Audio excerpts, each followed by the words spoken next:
പാർലമെന്റിന്റെ ശീതകാല സമ്മേളനത്തിന് ഇന്ന് തുടക്കമാകും. ഡിസംബർ 20 വരെ ഒരു മാസക്കാലം നീണ്ടുനിൽക്കുന്ന സമ്മേളനത്തിൽ പ്രതിപക്ഷത്തിന്റെ സഹകരണം തേടി സർവകക്ഷി യോഗം ചേർന്നിരുന്നു. അദാനിക്കെതിരായ അഴിമതി ആരോപണവും മണിപ്പൂർ കലാപവും അടക്കം വിഷയങ്ങളിൽ ശീതകാല സമ്മേളനം പ്രക്ഷുബ്ധമാകാനാണ് സാധ്യത.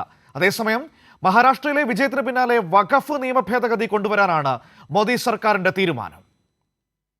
ഡിസംബർ 20 വരെ ഒരു മാസം നീളുന്ന ശൈത്യകാല സമ്മേളനം പ്രതിപക്ഷ ബഹളത്താൽ ചൂടുപിടിക്കുമെന്ന് ഉറപ്പ്. അദാനി മോദി കൂട്ടുകെട്ട് നിരന്തരം ഉന്നയിക്കുന്ന പ്രതിപക്ഷം ഇത്തവണ US കോടതി നടപടികളും വലിയ ആയുധമാക്കും. വിഷയത്തിൽ കേന്ദ്ര സർക്കാർ നിലപാട് പ്രധാനമന്ത്രി നരേന്ദ്രമോദി സഭയിൽ വ്യക്തമാക്കണമെന്ന് പ്രതിപക്ഷം ആവശ്യപ്പെടും. ഹിൻഡൻബർഗ് വിഷയത്തിലടക്കം JPC അന്വേഷണം നേരത്തെ തന്നെ പ്രതിപക്ഷം ആവശ്യപ്പെട്ടിരുന്നു.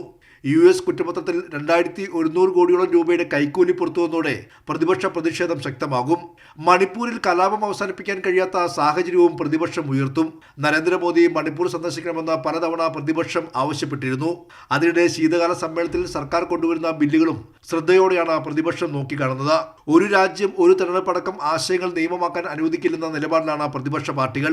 അതേസമയം ജാർഖണ്ഡിൽ തിരിച്ചടിയുണ്ടായെങ്കിലും മഹാരാഷ്ട്രയിൽ വലിയ വിജയം നേടാനായതിന്റെ ആത്മവിശ്വാസം BJPക്ക് ഉണ്ട്.